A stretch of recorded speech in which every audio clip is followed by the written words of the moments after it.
Hey, what's up, guys? Growin The Hobby coming back to you guys with another break slash, I guess, discussion talk video here. I don't know what we want to call this little series that kind of impromptu just kind of spurred all from being scammed a while back here. And I did a scam video for everybody, that started with, these stupid Pokemon cards that were worth about 5 cents. Followed up in a second trade with this moron that, gave me this other Pokemon card and the infamous Juicy Fruit kind of 4-pack. If you guys didn't check out that video, be my guest to check that out. I'll probably link it in the description here or at the end of the video and stuff for everybody if you want to check that out. But that kind of launched, a few things here and stuff for everybody that you guys seem to really like. And so, I'm kind of building on that a little bit here and a little bit there. And anytime that I can give you guys a little bit of input or, I guess lessons or examples or whatever you want to call it, I'm more than happy to do that. So like I said, we had a really positive video from that. A lot of feedback, a lot of people appreciated what I shared in my, very, very close to being scammed, ×2, I guess, in that video. And then I actually followed that up with another video kind of called The Good, the Bad, and the Ugly, which we discussed a good trade that really worked out great, a bad trade, which was an update to that same scam video that I did already for you guys, and then an ugly trade that almost happened. And like I said, you guys seem to really appreciate kind of the input and, like my insight into those trades and stuff like that. Like I said, if you guys take anything from these videos at all that can help you with trading or the hobby in general, I definitely am all about just putting these out there for you guys. So any way I can help you. So that being said, guys, I kind of teased it for you guys at the last video that I had at least one more video to put out.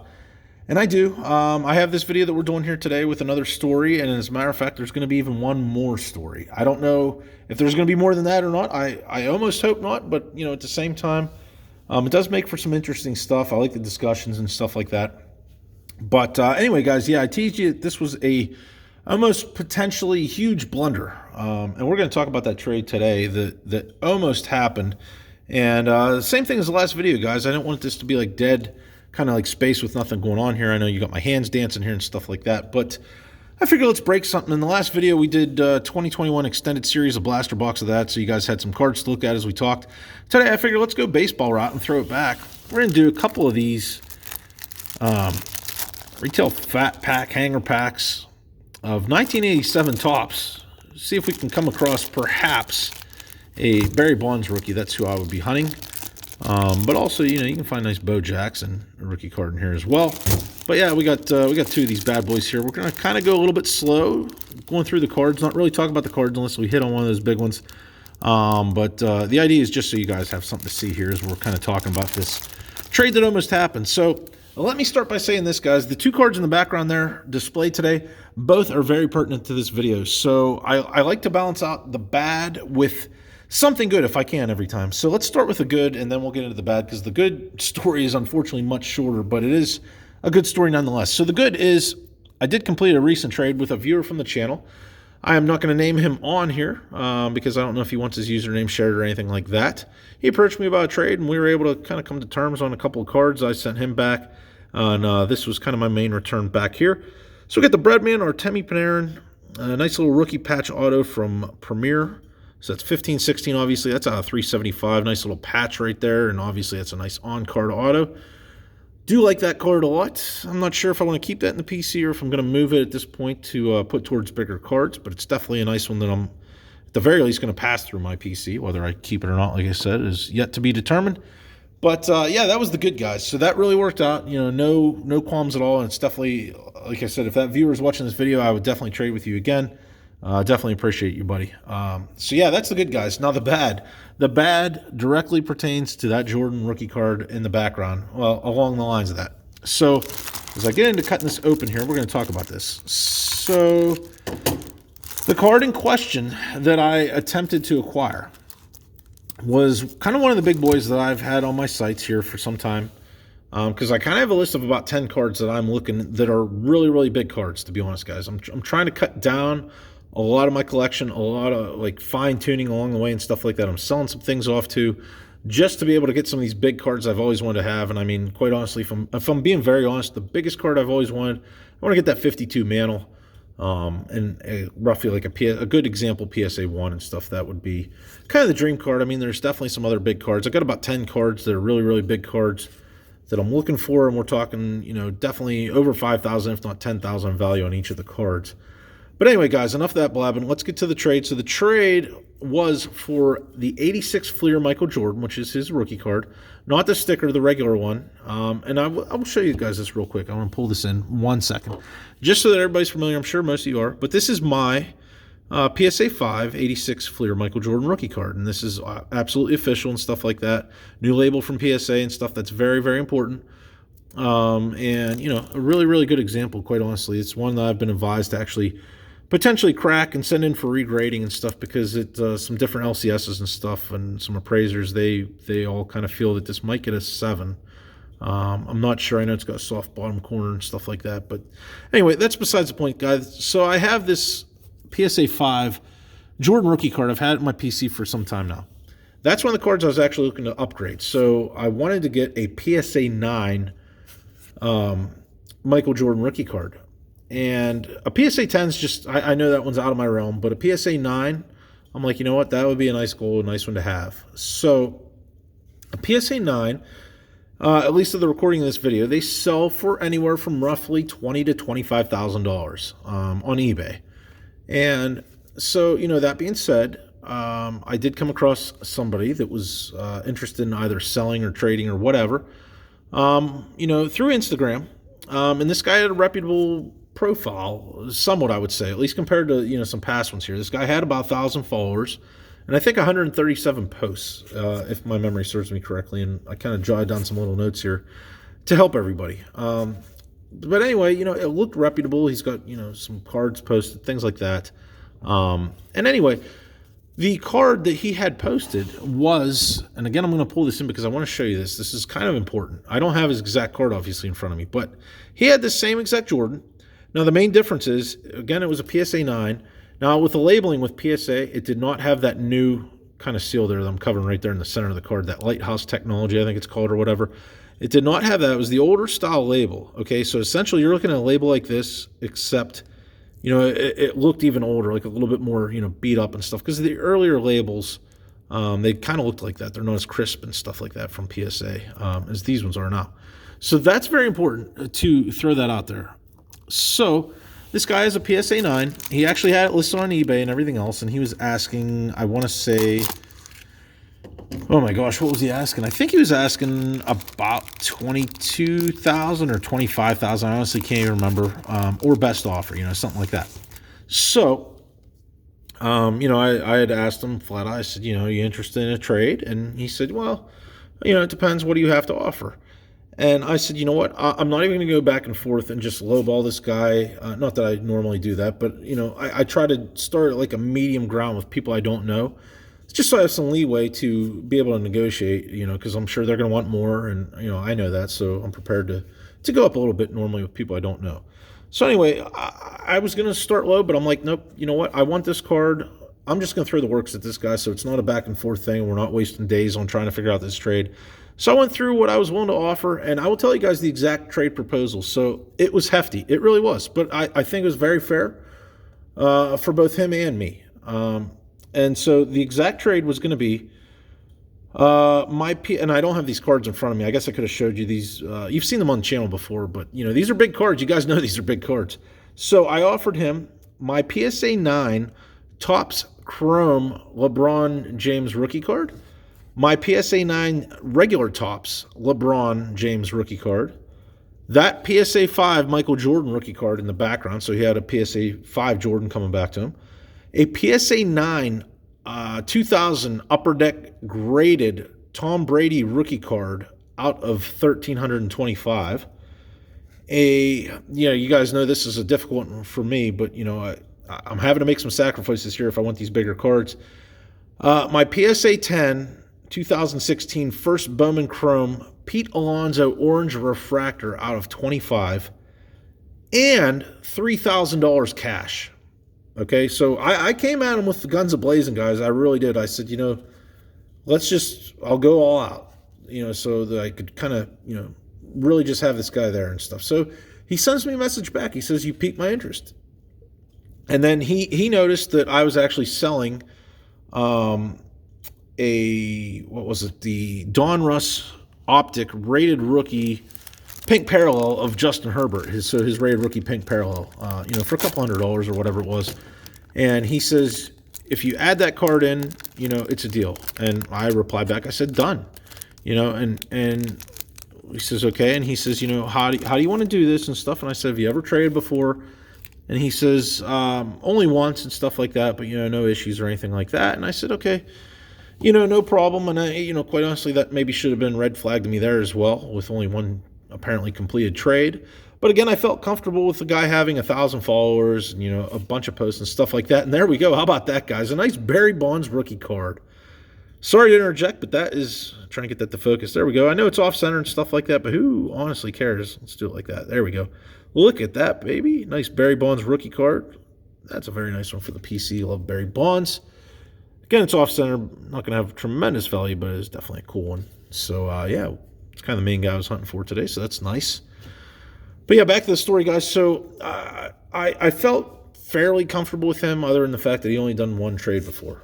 And so anyway, I said to him, what we can do, if you're comfortable with this, because I have fairly good kind of feedback and stuff like that. I use a couple of different accounts. I don't just use my kind of GTH account on Instagram or anything like that. I have actually several accounts because sometimes I like to be in the anonymity.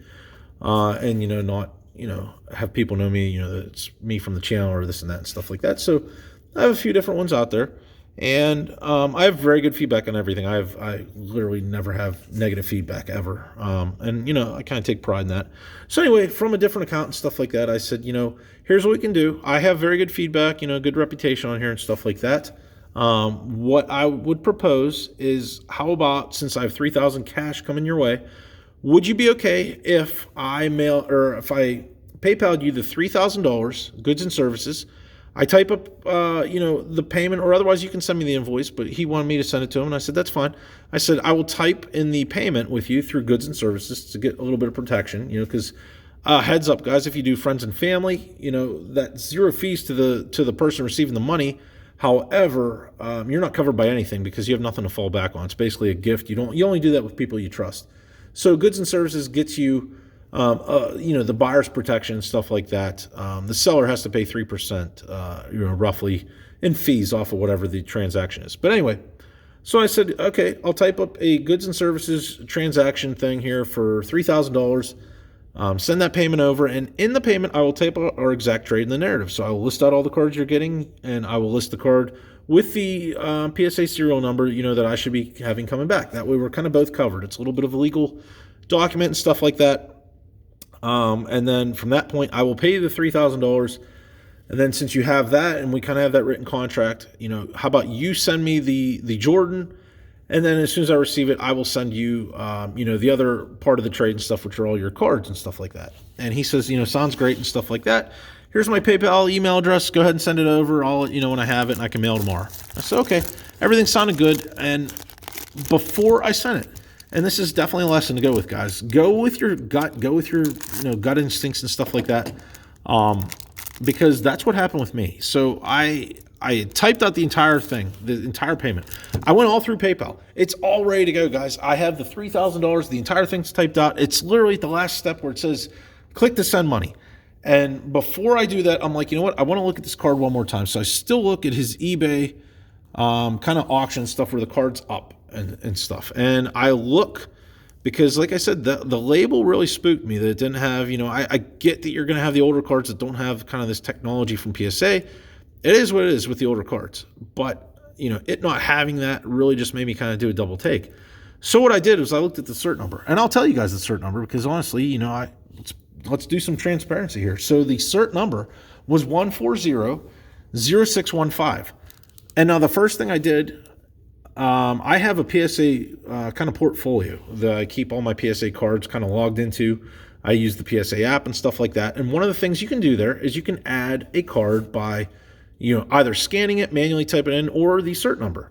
And what I do sometimes, especially if it's a bigger card, I like to kind of test the waters a little bit. I manually typed in the cert number to his exact card that should be coming my way. And mainly, I wanted to see if I could add it into my portfolio. If you can add it into your portfolio, it means that somebody has not registered it into their portfolio. It doesn't mean that it's stolen or anything. It just means that they don't have it registered into their portfolio and stuff like that.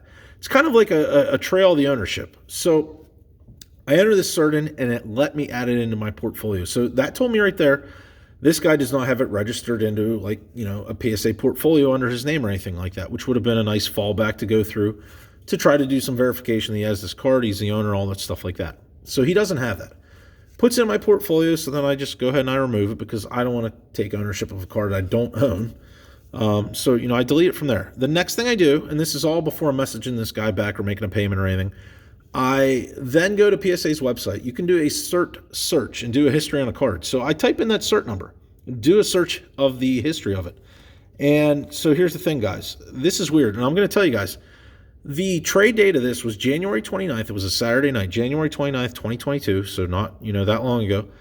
And when I did the search on PSA, it came up with past sales of this exact card, this exact cert number. January 18th, 2022, which was only a week and a half before this, it sold for $22,701 on eBay. And the seller was Probstein123, which, as you guys probably know, is a huge, card seller, mover, and stuff like that on eBay, if not the biggest one, out there right now, to be honest. So a very, very big seller moved that card a week and a half ago. Doesn't say who bought it. It tells you who sold it. Then, before that, the last transaction was November 29th, 2021, so less than 2 months prior again. It was actually only exactly 2 months from the date of the supposed trade that we were going to do. It sold for $24,188 on eBay. Another, different seller. We don't need to really name that seller. And then 2 weeks before, on November 12th, 2021, it sold for $21,900, also on eBay, different seller. And I'm like, that's so weird that this card's moving left and right. But the biggest thing to me was that here we are, only a week and a half after this card last sold, which was on eBay into Probstein123 for $22,701. And I'm like, why is this guy selling this card already? What's up with this? So at this time, what I do is more detective work. So I try to call PSA. It's a Saturday grant. I didn't expect anybody to answer. It doesn't. It says they're closed. You got to call back Monday and stuff like that. I was going to call to see if I could do get any help from them as far as like a trace of ownership, things like that, to verify if it's even a real card, just who knows. But again, that was like a dead end. But then I'm like, you know what? Probstein123 is a huge seller on eBay and stuff like that. Big, kind of Mongol into the card world and stuff like that. So I'm like, maybe there's a way to reach out to them. I Google it, and I actually came across a cell phone number. I didn't realize it was a cell phone number. It was just a number. It said to contact Probstein. I call it, and, nobody answered, but I got the voicemail. Hey, it's Rick Probstein's personal cell phone. I'll leave a message or whatever. I'll get back to you. But it also says if you need to send me an email, a reminder of my email that I respond to very quickly is, as follows. So he gives his email address. And I'm like, maybe I can send him an email. I don't know that I can get this all solved tonight, but I send Rick Probstein, an email to the address he gave on the voicemail. I told him the exact scenario, what's going on, and I said, here's this guy's name. This is the cert number and stuff like that. Here's what's going on with the sales. Where you come into play is I was just hoping you could verify that maybe you sold this to this guy, or, what can you tell me about this? And, okay, so after I send this email, I reply back to this guy. Again, this is on Instagram, and I said, I'm just curious again, he does not know that I know this information that I know at this point. I said to him, when did you get this card by chance, and why are you getting rid of it? Just to kind of fill him out. So he gives me this kind of long spiel, but you guys will see what's kind of strange about this. So the nuts and bolts of this long spiel, he gives me like a 2-paragraph thing. He bought the card a while ago, and he paid too much. Those are his exact words he started with. I bought this card a while ago, and I paid too much. He's looking to sell it now to get his money back, or maybe even some more. He is a bigger LeBron fan. And since I offered him 2 LeBron rookies plus that Jordan rookie card that he's essentially getting rid of, granted it's a 5, not a 9, he says he can use those assets, hopefully, to trade for a LeBron rookie auto, hopefully. And I said to him, okay, that's fine, dandy. But again, the thing that popped out to me here, guys, once again, I bought this a while ago and paid too much. Okay, I bought this a while ago. A while ago? According to the search, this card just sold about, what, 10 days ago, roughly? So I'm like, that's a red flag right there. So I replied back to the guy. I said, okay, just to kind of cover me because I've had an issue before. I said, can you do me a favor and just send me like a screenshot showing, the ownership or showing that you bought this or something like that.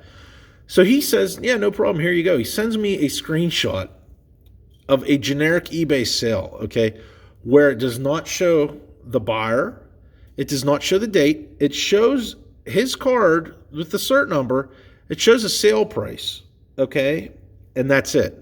It doesn't show it's to him. And now here's the really ironic thing to turn this up a notch. The sale price that he's saying he bought this for is $21,900. Now, for anybody that couldn't remember, let me just bring you back to speed here. That that price rang a bell for me immediately. November 12th, 2021, 3 sales ago, this card sold on eBay for $21,900. So he is essentially matching this up to 3 sales ago on eBay and discounting the fact that this has sold 2 more times since then, apparently. So I'm like, well, that's a real issue. And he's not showing that he's on this page at all. Like I said, it was a generic kind of screenshot. So I said, okay, but that's really generic. Can you do me a favor and just please send me a screenshot of like your eBay receipt or something showing that you have specific ownership of this? Like you should have a receipt from eBay showing that you bought this card. Here's what you paid and stuff like that. And I'll be fine if you can just show me that you own this card and stuff. And, by this point also throughout there, he had pulled the card from eBay, which along those lines is like, okay, that's good because it's supposed to be coming to me, so I get that you're pulling it. That makes sense. That's actually a cool card right there. I pulled this a while back, about a year ago on the channel from some 72 Tops guys. I actually opened 1 or 2 packs of it, and I actually pulled that Clemente card there, which is a sick pull.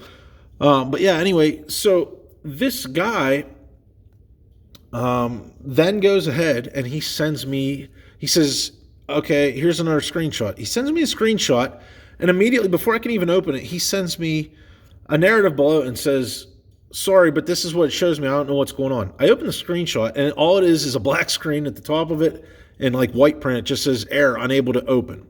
And I'm like, what the heck is going on with this guy? This is messed up. So I decided to kind of lay the cards out on the table, essentially, for this guy. And I just tell him, okay, well, you know what? Here's some screenshots. I sent him some screenshots of the past sales shown to that card on eBay, all that stuff like that. I said, so, here's my issues. You're saying you bought this a while ago and whatever. Well, the card just sold 10 days ago on here to Probstein, ironically. And I kind of BS'd him a little bit even. I told him, I says, I know Rick Probstein and stuff. I actually reached out to him. I'm just waiting to hear back any minute from him to see what's going on with this card. And if you're the legal owner and stuff, no problem and stuff, we'll figure it out. I said, but, the sale that you're telling me matches up to a sale that was 3 sales ago, and I got a real problem because this is a generic label and all this stuff like that. Like, it's just a lot of red flags for me. I'm not saying no to the deal. I'm just saying that we're going to have to hold on to this for a minute. And he sends back this long spiel. He says, oh, something seems fishy here and stuff like that. Let's halt the trade because I'm not entirely sure if I didn't get ripped off with this card or something like that. Maybe I got ripped off. I don't know, but let me look into it. And I said, okay. No problem. You look into it on your own. Let's just pause it. I'm willing to come back to it because if it's legit, I want to do the trade. I'm happy. It's a good trade. We're both happy with what we have returns. I just want to make sure we're covered. And I said, find out what you can find out. Let me know. On my end, I'm waiting to hear back from Rick Probstein. I'll see what he says. And I'm also going to try to reach out to maybe PSA on Monday and stuff and see what they can tell me, things like that. And let's revisit this. So, nice Roger Clemens to finish that off, by the way. So he says, okay, sounds good. And I said, okay, I'll be in touch. And that's the end of that. Well, when we get off of there, I'll kind of just do a quick recap here just so there's something to look at. We're at the end of the story. But so what I do is I check my email, and I actually did get a reply from Rick Probstein himself only about an hour later. Unfortunately, it's very generic. It just says, essentially, if I don't have the card in my hand, I can't tell you if it's a fake or not. There's a lot of Jordan fake rookies out there and stuff like that. I don't know what to tell you. So it really didn't help. I didn't think it probably would, but it didn't help. It was worth a reach, but it didn't help. And then, as far as PSA, I actually tried to get on the phone. It was just like such a long wait.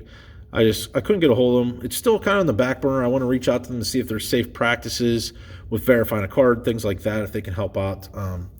and I'll let you guys know that maybe here in the future and stuff. Like I said, I did try to reach out, but it was just such a long wait, and I couldn't just sit on the phone for an hour trying to get a hold of somebody from PSA when I called. So, essentially that was that and there. Now, the way this ended, though, I kind of looked back at his Instagram, and I don't know if it's just an issue on my end or what's going on there, but like his stuff looked a little bit more generic than I remembered. He doesn't have me blocked, but at the same time, it's like it just says there's like no posts now and stuff. I can't see any posts and stuff, and I feel that it's a scam, but I can't prove it's a scam. And so what I did later on, just to even check and see if he had me blocked, even just to test it out, is the next day I sent him a message and I said, hey, just so you know, I'm going to get a hold of PSA tomorrow and I hope we can work this out. Just something generic to see if he'd reply or whatever. Well, he didn't reply. And, to date, this is already a couple weeks after this, and then some maybe. He's still not even seen it. It's not even saying seen, and he's never replied back to me or anything. And like I said, I'd be more than happy to put his info out there and stuff on Insta, but I'm not entirely sure since it's not proven. I don't want to burn a guy that maybe it was an honest mistake or, I don't know the circumstances on that end, so I'm not going to blast him.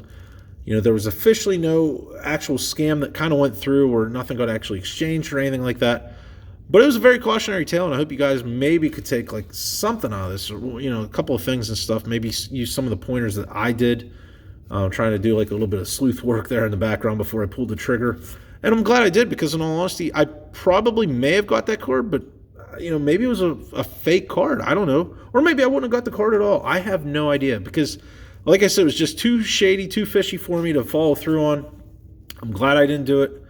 I'm not trying to scare people away from trades or anything like that, because you can absolutely make good trades. That's why I like to throw in a good trade if I can with some of these like talking videos and stuff like that. But you really got to watch yourself, because unfortunately there are a lot of shady people out there. And, once again, I can't specifically say this guy is just a scammer or anything like that, but definitely shady. I think you guys can probably agree with me on that one.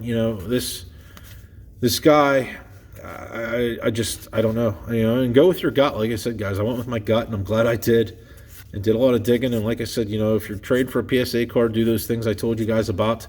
Look into it a little bit more before you pull a trigger and stuff, and especially if it's a high-value card. I mean, like I said, I could have potentially been just totally ripped off of, about a $25,000 transaction. I mean, I can't even imagine. I'm getting sick just thinking about it. It is what it is. Like I said, that trade's not going to happen, obviously, at this point. There's no contact with that guy anymore and stuff like that. I don't know. I just kind of wanted to share that tale with everybody there, because it was a potentially gigantic blunder. Figured we'd open up some cards while we talked about it, show you guys a good trade from a viewer of the channel. And like I said, I already have, I guess, a fourth installment of these kind of videos coming up. I have one more trade tale at this point. And it's actually still playing out. I can't even make the video yet, because it's actually still in the middle of this right now. So don't know if it's going to wind up being good or bad. I'm thinking good right now. I mean, it's leaning towards good. I don't really want to tell you guys much more. That'll be in that fourth video. And, I'm just playing these as they go. So I have no idea how many more of these videos will be, coming and stuff like that. But I can guarantee there's going to be one more video coming. I know that was a long narrative, but, there's a lot of information. I hope you guys enjoyed it at least a little bit. Maybe got one or two things out of kind of all this BS here over the last almost half hour at this point. And I hope at least, one or two of you guys can really appreciate this out there, because, if I can help one or two people out, that's all that matters. I don't want to see anybody else get screwed over with trades and stuff like that in the hobby. I just want the positivity of the hobby and some good trades, and I just wish there were a lot more good trades than bad ones. But, yeah, guys, that'll do it for this one. I guess part 3, essentially, or whatever, this little series that I kind of inadvertently started here. Please do me a favor, if you don't mind, like, subscribe, share, click that bell notification button to be notified of future videos.